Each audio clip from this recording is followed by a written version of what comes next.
They're coming. It started with a forgotten box. A dusty, half-crushed container my mom had dropped off last Christmas, saying it was filled with old memories from my childhood. I'd shoved it into the back of my closet and promptly forgotten it until 2 weeks ago. That day, I was cleaning my apartment.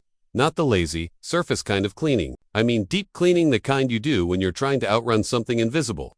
I didn't know what it was I was running from, but something inside me needed to be busy, needed to dig into the past. The kind of cleaning that feels like an exorcism. I opened the box. Inside were the predictable things: a Buzz Lightyear figurine with a cracked wing, a crayon drawing of what might have been my family, an old slingshot, birthday cards, and macaroni art that had lost most of the macaroni. I smiled. For a brief moment, it felt like I'd opened a portal to something innocent, warm, and safe. And then, at the very bottom, hidden under a flap of cardboard, I found it. A letter. It wasn't in an envelope. It was folded over once. The edges curled and yellowed. The ink was faded, slightly smudged. My breath caught in my throat. Because the handwriting was mine. Not as a child, not the loopy, exaggerated scrawl of elementary school me. No, this was my handwriting now. My adult handwriting, neat, controlled, precise. But I hadn't written it. I unfolded it. My hands trembled. If you're reading this, then you've started to remember. Don't trust the gaps. They're watching through them. I felt the temperature in the room drop. My mouth went dry. A shiver rolled across my back like a warning from a part of my brain that still remembered what it meant to feel preyed upon. That night, I barely slept. I kept the letter on my nightstand, reading it over and over. The words didn't change, but the feeling behind them seemed to shift. What had once read as a warning now felt like a cry for help. And below the first line, scrawled hastily like it was added at the last second, was another sentence. I tried to leave signs. Did you find the Polaroid in the treehouse? I hope the crayons didn't fade. You always liked red. My chest tightened. I hadn't thought of the treehouse in years. My childhood home had a little wooden structure in the backyard, built by my dad and barely held together by rusted nails and splinters. I used to spend hours there, pretending it was a spaceship, a pirate ship, a castle, a fortress against imaginary monsters. Or maybe not so imaginary. The next morning, I called out of work. I needed answers. I drove the 3 hours back to my hometown, heart pounding the entire way. My childhood home was long sold, but I knew the treehouse would still be there. The new owners had let it rot, but they hadn't torn it down. No one wanted to go near it. Local kids said it was haunted. They said it groaned at night and whispered your name if you stood beneath it long enough. When I arrived, I parked down the block and snuck through the side yard. The treehouse stood like a skeleton, gray and brittle. I climbed the ladder, which groaned under my weight. The wood snapped beneath 1 foot and I nearly fell. A warning, or maybe an invitation. Inside, it smelled of rot and mildew. Clung to the corners like memories refusing to be swept away. The floor creaked with each step, moaning like it remembered me too. And behind a support beam there it was, a red crayon dot next to it, a Polaroid. I picked it up with trembling fingers. It was me, maybe 6 years old, smiling, missing a front tooth, sitting cross-legged on the treehouse floor, and behind me, someone else. A figure blurred, tall, faceless. Its hand rested on my shoulder. The photograph slipped from my grasp. The air inside the treehouse grew dense, heavy. I couldn't breathe. Then I heard it humming, a soft, familiar tune, one I used to hum when I was scared. But this time, it wasn't coming from me. I ran. Back in my apartment, the letter sat on my desk like an accusation. I couldn't take my eyes off it. My thoughts raced. Had I somehow written it in a dissociative state? Was this all in my head? But then strange things began to happen. The lights flickered constantly. I replaced bulbs, checked circuits, nothing helped. Then, the shadows began to move. Just out of sight. Just when I wasn't looking directly at them, footsteps echoed behind me when I walked through my apartment. Never in front, always behind. Always just one pace too close. One night, I emerged from the shower to find a message written in the fogged-up bathroom mirror. Remember me? I blinked. It was gone. I started reaching out to people from my past.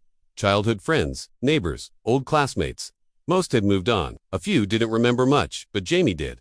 We met for coffee, and he looked uncomfortable the moment I brought up my childhood. You used to talk to the wah, he said.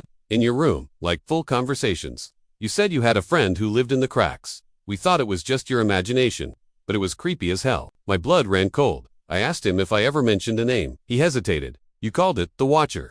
The word hit me like a slap. That night, I tore open every remaining box of childhood belongings, dug through notebooks, school papers, scribbles, and I found it a drawing, crude, childlike, of me, holding hands with a tall, dark figure. The figure had no face, just long limbs and too many fingers. Its body bent in unnatural angles. Its head too tall, like it had to duck under doorframes. Below it, written in red crayon, me and the Watcher. I dropped it. My hands wouldn't stop shaking. The next day, The original letter vanished from my desk. In its place was a new note. You're close. Don't stop. I need you. I didn't know whether to be terrified or heartbroken. Was this thing trying to hurt me? Or was it crying out for help? I couldn't sleep. My reflection lingered in mirrors a split second too long. Once, I caught it smiling when I wasn't. Another time, I watched it blink after I had already turned away. Late one night, I woke to a soft scratching sound under my bed. Not loud, just enough I reached down. Another note. Let me in, I screamed. I packed my things and moved out the next day. But it followed. In corners, in mirrors, in my dreams. It never speaks. But I feel it, watching. Last week, I found one final letter in the pocket of a coat I hadn't worn in years. Thank you for remembering. I remember you too. I don't know if I'm haunted. Or if I'm the one doing the haunting, but I've stopped running. Now, when I feel the presence, I don't hide. I whisper back, I see you too. Sometimes, it whispers back, be careful what you forget, because sometimes, what you forget never forgets you, and sometimes, it wants to come home forever. Sometimes I wonder what if it never left? What if the watcher had simply waited, dormant, patient, hidden in the folds of memory, feeding on my forgetfulness like a parasite starved for attention? The more I try to piece together what happened, the more disjointed my memories become. They're not just hazy, they're conflicting. I remember being alone, and yet, I remember laughing at jokes I never told. Playing games I don't know the rules to. Winning contests I don't recall entering.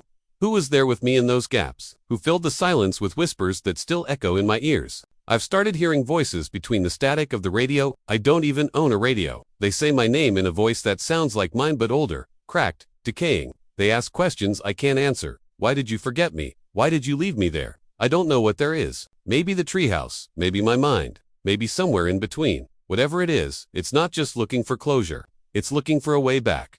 Through me, I don't think this is over. In fact, I think it's only just begun. Because last night, I woke up with red crayon on my fingers and a note taped to my ceiling. Just for words, written in a hand that looks so painfully like mine. Now it's your turn. Asterisk asterisk. Since then, I've noticed new changes, worse ones. My phone rings with no caller ID, and when I answer, there's only breathing. Sometimes slow and ragged, sometimes rapid and excited. Like the sound of someone watching something they've waited for a long time. My laptop turns itself on at night. The screen glows with nothing but a blinking cursor, waiting, as if something on the other side is preparing to type. Last night, it finally did.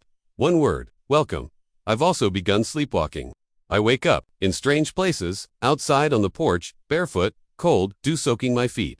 Once I woke up in the bathtub, fully clothed, water up to my neck. There are scratches on the floor I don't remember making. Furniture moved slightly off-center, doors unlocked in the morning, and always, somewhere hidden like a signature red crayon, tucked behind the mirror, lodged in the refrigerator, even once pressed into the palm of my hand, clenched so tightly my fingernails left crescent moons in my skin. I think it's rewriting me. Every time I forget a detail, it fills it in. Every time I doubt myself, it gets stronger. The watcher isn't just in my past, it's in my present, and possibly my future. I don't know what it wants from me. I don't even know what I am to it. A companion, a vessel, a replacement. Or maybe I was always it, and this version of me is just a mask, trying desperately to hold together. Trying to pretend the crack in the mirror isn't actually a door. I've started to lose track of time. Hours disappear. Clocks stop. Sometimes when I speak, the words I hear aren't my own. My voice, yes, but the tone is off. Cold, calculated, echoing something older. Something watching through the veil. I caught myself writing again in red crayon last night. The sentence was halfway done before I realized what I was doing. The gap is open. That's what it said. I erased it, burned the paper, but this morning, it was back, this time carved into my closet door. If you're reading this, maybe you found your own letter. Maybe the watcher has marked you too. Maybe we're part of something bigger. A chain of forgotten children who tried to lock it away in make-believe forts and drawings. And now we're grown. But it hasn't forgotten. It never does. Remember me. Remember us. Because the more you remember, the closer it gets.